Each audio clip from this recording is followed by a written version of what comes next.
시청자 여러분 안녕하십니까? TV로 서울보도국 선임기자 이재훈입니다. 오늘 뉴스 속풀이에서는 최근 서대문구의 한 공립고등학교에서 불거진 성추행 파장이 일파만파 퍼지고 있는데 그 이유와 대책에 대해 알아보고, 북부 외곽순환도로가 다른 고속도로에 비해 최대 10배가량 요금이 비싼 이유와 주민들의 불만이 극에 달하고 있는 상황을 취재기자와 자세히 알아봅니다.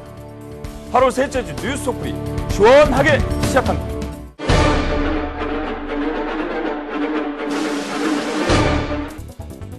서대문구의 한 공립고등학교 성추행 사건이 교육계는 물론 사회 전반에 충격을 주고 있습니다. 2년간 지속돼온 학내 성추행에 교사는 물론 교장까지 가담한 사실이 속속 드러나고 있는데요. 학교 내 성범죄에 대한 제도적 허점이 피해를 더욱 양산하는 꼴이 됐습니다. 교육부와 서울시 교육청은 뒤늦게 대책을 내놓았는데 그 실효성에 대해 점검해봅니다. 네, 스튜디오에 김대우 기자 나오고 있습니다. 안녕하십니까? 안녕하십니까? 제가 처음 김 기자에게 정보 보고를 받았을 때 정말 깜짝 놀랐습니다. 뭐 이런 일이 있을 수 있을까? 설마 했는데 이 설마가 실제로 조금씩 사실로 드러나고 있죠? 네네. 이 학교에서 도대체 지난 2년간 무슨 일이 벌어졌던 건가요? 상당한 많은 일이 일어났습니다. 예, 화면을 보시면서 좀 설명을 드리도록 하겠습니다. 저희가 이제 보여드릴 CG를 통해서 구체적인 사건의 정황을 좀 소개를 해드릴 텐데요. 먼저 A 교사에 대해서 제가 좀 설명을 드릴게요. 50대인데 지난해 2월에 이제 회식 자리에서 이렇게 동료 여교사를 성추행한 것으로 알려지고 있습니다. 여러 가지 뭐 정황이 드러나고 있는데 물론 이제 전출 조치를 현재 당한 상황입니다. 다음 이제 B 교사도 역시 50대 남교사입니다. 이 교사는 여학생 6명을 성추행한 것으로 이제 진술이 그렇게 나오고 있고요. 특히 경찰 조사를 이미 받았고, 그리고 현재 이제 사건은 검찰에 송치가 돼 있는 상태입니다. 다음 또 C 교사도 있습니다. 역시 50대인데 이 교사는 미술특별활동반 담당 교사였다고 합니다. 그리고 더군다나 성폭력 고충처리위원회 소속 이 교사라고 합니다. 이 위원회가 뭐냐면은 이 성폭력과 관련된 상담을 해주는 그런 이제 역할이거든요. 그러니까 성과 관련된 고민이 있으면 이 선생님이랑 상담을 그렇죠. 하는 거군요. 예, 근데 이 선생님이 성추행에 연루가 된 겁니다. 네. 여학생 2명 이상을 성추행한 것으로 좀 알려져 있고, 이제 D교사 역시 또 50대 D교사가 또 있습니다. 이 D교사는 반에서 수업 시간 때 이제 성희롱을 했다, 이런 이제 진술이 좀 나오고 있고, 그리고 여교사 6명을 또 성추행했다라는 또 정황도 나오고 있는데요. 20대 여교사들이 상당히 좀 포함되어 있는 것으로 알려지고 있습니다. 마지막으로 이제 최근에 또 불거진 교장까지 연루가 돼 있는 상태인데요. 이 교장은 이제 회식 자리에서 여교사를 추행한 것으로 확인이 됐고요. 이제 교육청 측은 이 교장을 직위 해제를 시킨 상태입니다. 그리고 이제 경찰에 고발을 한 상황입니다. 이게 무슨 영화에서나 나올 법한 일이 현실이 돼버렸는데, 그렇죠. 무려 5명, 그것도 네네. 교장이 가담한 성추행 사건, 이건 상상하기도 좀 싫은 것 같은데요. 어떤 일이 도대체 벌어진 겁니까, 이 안에서? 지금까지 뭐 이제 피해 여교사 그리고 여학생들의 진술을 토대로 좀 설명을 좀 드리자면은, 앞서 말씀드렸던 A 교사 같은 경우에는 이제 2차 회식 자리였다고 합니다. 노래방이었다고 하는데, 노래방에서 동료 여교사를 강제 이제 신체 접촉을 하려고 좀 시도를 했나 봅니다. 성추행을 하려고 했군요. 그렇죠. 예. 여교사가 이제 싫다고 거부를 하는 과정에서 뭐 정강이를 발로 차고, 그리고 마이크로 머리를 또 때렸다고 하는데, 그런 것들을 또 뿌리치고 강압적으로 성추행을 좀 시도한 것으로 이런 이제 진술이 나오고 있고요. 그러니까 성추행을 하게 되면 머리가 단단해지는군요. 그렇죠. 그리고 이제 이 과정에서 여교사의 옷이 또 찢어지기도 했다고 합니다. 그리고 이제 아까 D 교사의 경우 이제 성희롱성 발언으로 좀 무리를 빚고 있는데, 수업 시간에 일부 학생들에게 뭐 춘향이 그리고 황진이 이렇게 불렀다고 합니다. 저희가 이제 취재 과정에서 만난 학생들의 얘기를 들어보면은 자고 있는 학생에게 뭐 춘향이 너 일어나, 황진이 너 일어나, 뭐 이런 식으로도 얘기를 했다고 하더라고요. 그러니까 받아들이는 입장에서 이게 이제 성희롱성 발언이 될 수도 있고 아닐 수도 있는데, 이제 서울시 교육청의 조사 결과를 좀 지켜봐야 할 것 같고요. 그리고 이 원조 교재 등의 발언도, 그런 저급한 발언도 좀 일삼았다고 합니다. 4개 반, 그 4개 반에서 수업을 좀 진행했다고 하거든요, 이 학생이. 그 교사가. 그렇기 때문에 한 120명 정도의 학생이 좀 피해를 당했다, 이렇게 볼 수가 있겠고요. 뭐 원조 교재 하자, 뭐 이런 발언도 학생한테? 네, 그렇죠. 이런 발언도 했다고 이제 알려져 있습니다.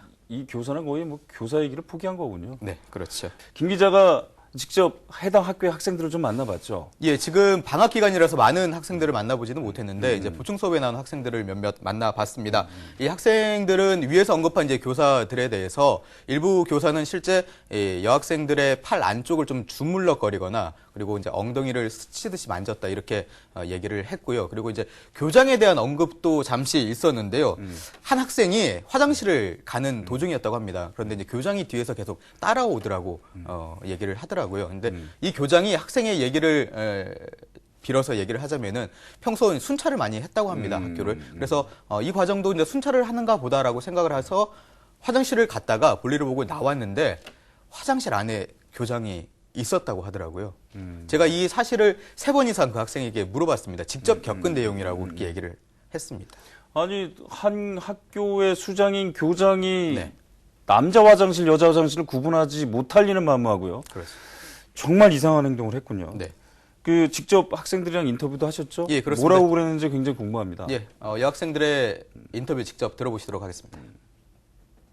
올라갔다가 내려오는데 선생님이 내려오는 순간부터 계속 따라오시는 거예요. 화장실 들어가서 물소리가 나는 거야. 여기 밖에서. 근데 내가 딱 나가는데 이제 교장 선생님 거기 있었다고, 여자 화장실에. 화장실의 안에? 네. 여자 화장실 안에 교장 네. 진짜로요? 지금 현재 교육청이 감사 중이죠? 네, 그렇습니다. 이게 결과가 언제쯤 나오죠? 결과는 8월 중순쯤 나올 것으로 지금 전망이 되고 있고요. 조사 결과를 종합하는데 한 2주 정도의 시간이 걸린다고 하더라고요. 지금 아마 이제 종합하고 있지 않을까 그렇게 생각이 듭니다. 근데 이게 조사가 제대로 이루어지겠습니까? 지금 네. 감사감실 안에서도 내용이 일고 있죠. 그렇습니다. 이 문제에 앞서 말씀드린 이제 고등학교 성추행 혐의를 조사하고 있는 감사관이 구설수에 좀 오른 건데요. 이 감사실의 여직원이 감사관에게 성추행을 당했다 이렇게 주장을 좀 펼쳐가지고 이에 대해서 이제 교육청 일반직 노조도 이 감사관에 대해서 성추행과 그리고 폭언 등의 그런 의혹을 제기를 했고요. 그래서 이제 이 김영남 감사관인데 이 감사관이 지난 9일에 기자회견을 했습니다. 기자회견을 통해서 뭐라 그랬냐면은 부패 세력하고 결탁한 일부 세력들이 자신을 의매하고 있다 이렇게 좀 주장을 펼쳤고 그 해당 여직원에 대해서는 명예훼손 등으로 고소하겠다고 그렇게 밝혔습니다. 지금 현재 조희연 교육감 같은 경우는 지금 이 감사관실에 있는 감사관 네. 이분을 이제 직접 자기가 임명한 사람 아니겠습니까? 네. 말하자면 자기가 지금 임명한 사람이고. 그렇죠. 근데 이 사람 지금 내부에서 뭘 하려고 그러니까 잘 안 되고 계속 내부에서 내용을 겪고 있는 상황이고. 네네.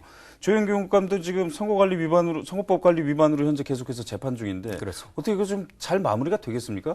좀 걱정스러운 부분이 없지 않아 있습니다. 그런 와중에 조희연 교육감이 현재 대책을 좀 내놓긴 했죠. 지난 이제 6일이었죠. 조희연 교육감이 직접 이제 기자회견을 통해서 이 성범죄와 관련된 이 대책을 좀 내놨습니다. 가장 핵심적인 부분은 원 스트라이크 아웃제를 도입하겠다는 거였거든요. 이게 공무원이 비리를 저질렀을 경우에 한 번만 비리를 저질러도 이제 퇴출시키는 그런 내용인데 이거를 이제 성범죄에도 적용을 시키겠다고 얘기를 했습니다. 그리고 이제 경찰 수사하고 기소 여부에 관계없이 성범죄 교사를 직위에 해제하겠다고 그렇게 했는데 지금 현재는 이 성범죄로 기소된 교사만 직위 해제가 가능하거든요. 그렇기 때문에 좀 더 강도 높은 그런 대책을 좀 내놓지 않았느냐 이런 생각이 듭니다. 오늘 뉴스를 보니까 아이들의 학업 중단하는 첫 번째 이유가 바로 해외 유학 때문이라고 하더군요. 이 교사가 자신의 학생을 성추행하고 그걸 보던 그 교장은 그것을 막는데 급하고 그게 무슨 의리입니까? 학생들 그걸 보고 도대체 뭘 배우겠습니까? 그러니까 해외 유학 다 가버리는 거 아니겠습니까? 여기서 배우기 싫다고. 정말 한심합니다. 수고하셨습니다.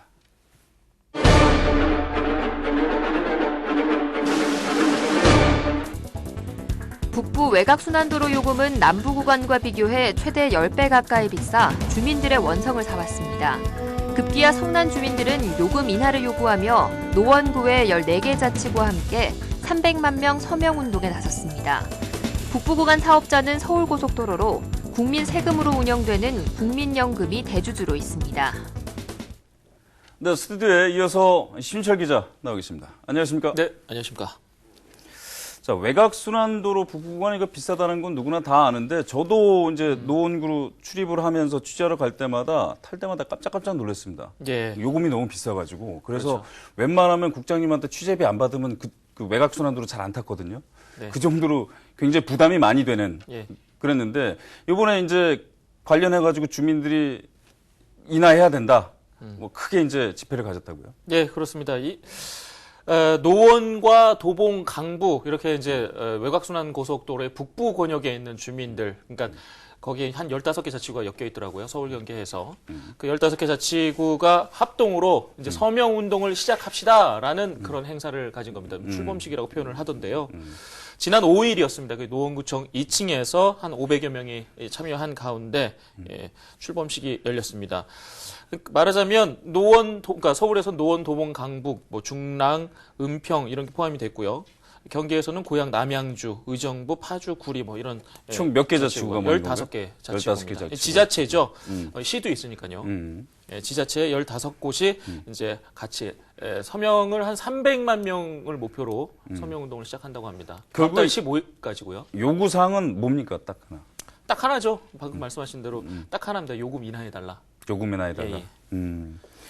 비싸다는 거는 대강 좀 알겠습니다. 근데 이게 그 사실 외곽순환도로가 북부 구간은 처음부터 이게 민자 유치였기 때문에 말이 굉장히 많았어요. 처음에 그렇죠. 그 개통할 때부터. 예. 이게 어떤 순으로 쭉 지금까지 이어졌죠? 자, 이게 사업 시점으로 좀 거슬러 올라가 봐야 될 것 같은데요. 노무현 정부 이명박 서울시장 그 당시입니다. 예, 한 2006년도부터 이제 부분 개통으로 시작해서 서울 외곽순환 고속도로가 운영이 시작됐는데, 2006년 그쯤이 언제냐면 IMF 직후입니다.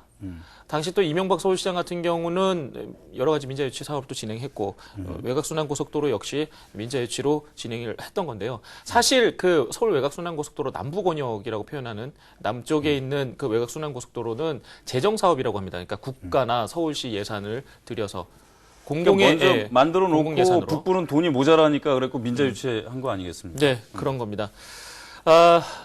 그렇다 보니까 민자 유치가 되다 보니까 개통 전부터 시끄러웠습니다. 이 고양시의 같은 경우는 개통 전부터 통행료가 너무 비싸다고 해서 계속 통행료 인하해달라는 얘기를 계속했었고, 당시에 이제 이재준 그다음에 고양시 의원이었죠. 당시 고양시 의원인데 2009년에는 외곽순환 고속도로가 부당 이득금을 챙기고 있다 해서 반환 청구 소송까지 제기를 했었습니다. 그래서 뭐 2010년에 2차 공판해서 계속 재판이 진행 중이고요.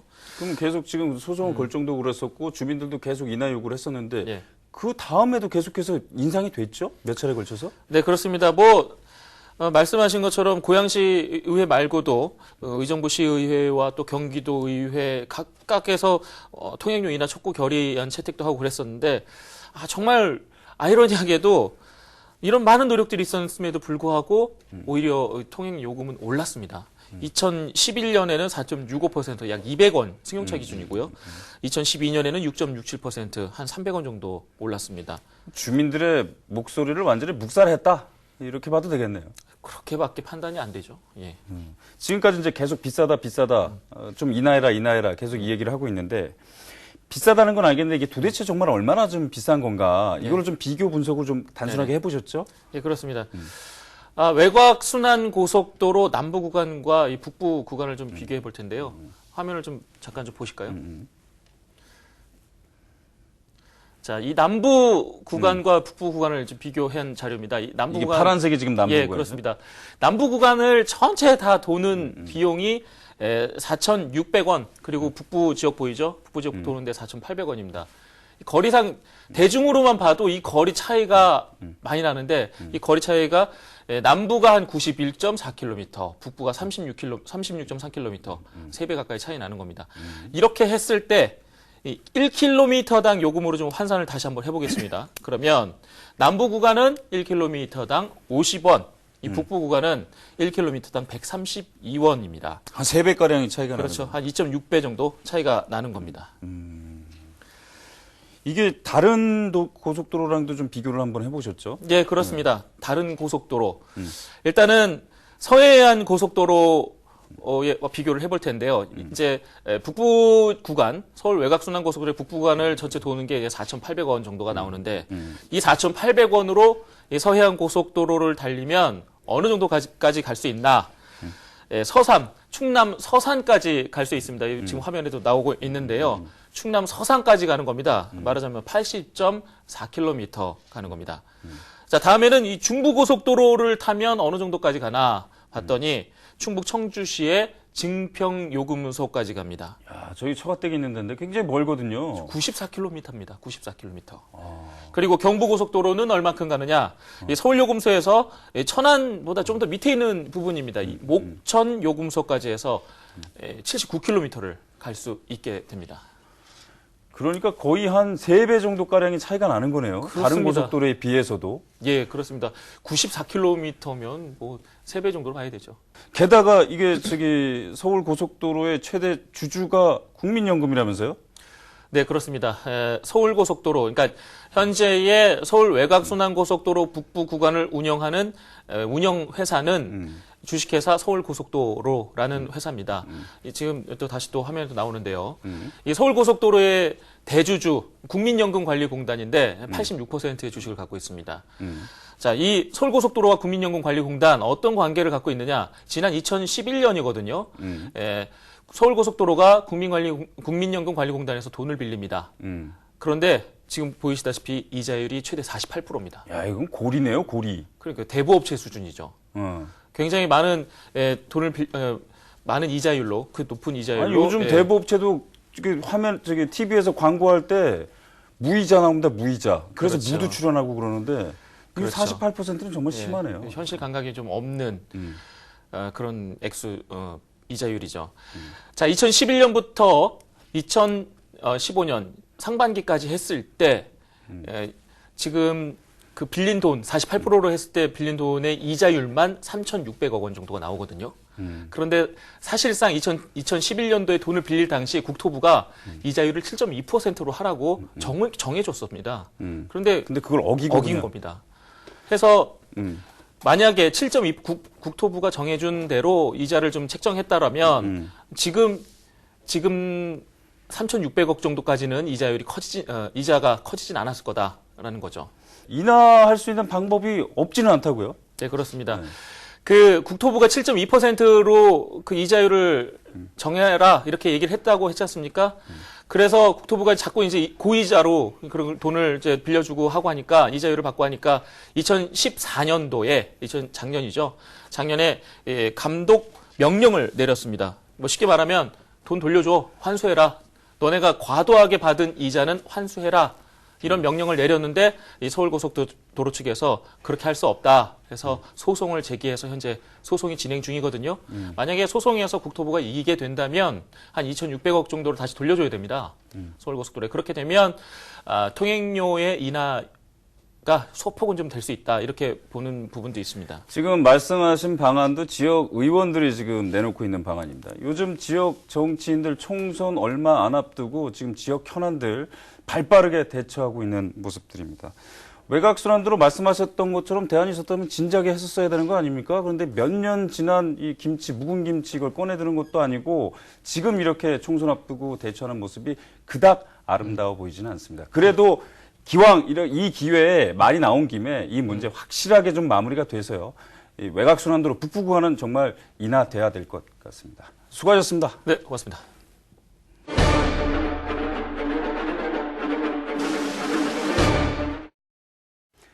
이번 주 지역신문의 헤드라인을 살펴보는 지역 속풀이 시간입니다. 중구의 중구신문은 일면 톱으로 메르스로 침체된 지역 경제를 살리기 위해 중구가 총력전을 펼치고 있다는 기사를 실었습니다. 우선 명동에서는 썸머 페스티벌이 한창입니다. 상가별로 영수증 이벤트를 열어 사은품 증정 행사를 열고 있고 호텔들은 대대적인 할인 행사를 진행 중입니다. 충무 아트홀과 동대문 디자인 플라자에서는 서울 뮤지컬 페스티벌과 충무로 뮤지컬 영화제 등 볼거리 풍성한 굵직한 행사를 동시에 개최합니다. 또 9월에는 우리 전통 무술인 택견을 주제로 한 공연과 10월에는 젊음의 락 뮤지컬이 무대 위로 오릅니다. 메르스로 연기된 행사 때문에 문화예술 분야 종사자의 생계가 어려워지면서 만들어진 지원책의 일부인데요. 실제 서울시에서는 특별 교부금으로 자치구마다 최대 4억 원의 문화지원비를 내릴 계획입니다. 중구도 다른 자치구와 마찬가지로 지원금을 신청했는데요. 그 일환으로 마련된 것이 오는 10월 예정인 정동 야행 축제와 한지 축제입니다. 정동 야행은 이미 5월에 성공적인 안착한 축제로 정평이 나 있습니다. 정동 인근에 공공시설이 야간에도 개방돼 관광객의 호응은 물론 지역 상권에도 상당한 영향을 미쳤다고 하는데요. 하지만 서울시에서는 단기간 행사라는 이유로 예산 집행을 꺼리고 있다고 합니다. 예산 성격이 문화예술 일자리 창출인 만큼 단기간 행사는 지양하라는 지침이라는데요. 그래서인지 다른 자치구들도 기존 행사에서 기간만 늘리는 식으로 예산 계획서를 올리고 있다고 합니다. 단지 일자리만 늘리는 식의 예산 지원이 아니라 지금 필요한 것은 질 좋은 행사로 지속적인 일자리 환경을 만들어주는 것이 우선 아닐까요? 생선을 던져주는 것이 아니라 낚싯대를 만들어줄 시점이 아닌가 싶습니다.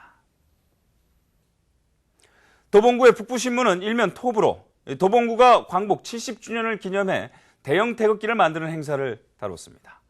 이날 행사에는 도봉구에 거주하는 50가구와 다문화 7가구가 참여했습니다. 태극기는 구민의 염원과 또 소망을 담은 글씨가 새겨진 조각을 모자이크 방식으로 이어붙여 만들어졌습니다. 완성된 태극기는 가로 10.8m, 세로 7m로 8월 한 달간 구청사 외벽에 게시될 예정입니다. 요즘 광복 70주년을 맞아 자치구 곳곳에서 태극기 관련 행사가 본물을 이루고 있습니다. 태극기는 1882년 고종의 특사였던 박영호가 일본으로 가는 배 안에서 만들어 처음 사용했다는 것이 정설입니다. 태극기는 세계에서도 찾아보기 힘들 정도로 철학적인 내용을 담고 있습니다. 양을 나타내는 태극 문양에 하늘, 땅을 가리키는 사괴로 구성되어 있습니다. 한마디로 세상의 구성원을 철학적으로 표현한 것인데요. 그에 비하면 일장기는 에도시대 말에 다른 나라 배와 구분하기 위해서 흰천에 태양을 그려 넣은 것이라고 하니 우리의 태극기가 더 자랑스러워집니다. 하지만 이렇게 위대한 태극기는 정작 요즘 천대를 받고 있습니다. 서울 시내 아파트 평균 계약률이 3%밖에 되지 않는다고 하는데요. 어떤 자치구는 계약률이 10% 올랐다고 자랑하듯 보도자료를 내놓기도 합니다.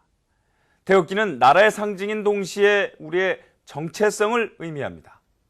태극기 사랑은 좀 지나쳐도 좋을 듯하네요. 가장 안전해야 할 학교에서, 그것도 보호자 역할을 해야 할 교사가 집단적, 상습적으로 학생과 동료를 성추행했습니다. 이런 행태를 단호하게 처벌했어야 할 교장은 숨기기에 바빴고 자신도 주한 짓거리에 가담했습니다. 길거리를 다니다 교복을 보면 이제는 볼 면목이 없습니다. 우리 아이들에게 부끄럽고 너무나도 미안한 한 주였습니다. 8월 셋째 주 뉴스 속풀이 준비한 소식은 여기까지입니다. 다음 주에는 좀 더 속 시원하고 깨알 같은 정보를 들고 찾아뵙겠습니다. 고맙습니다.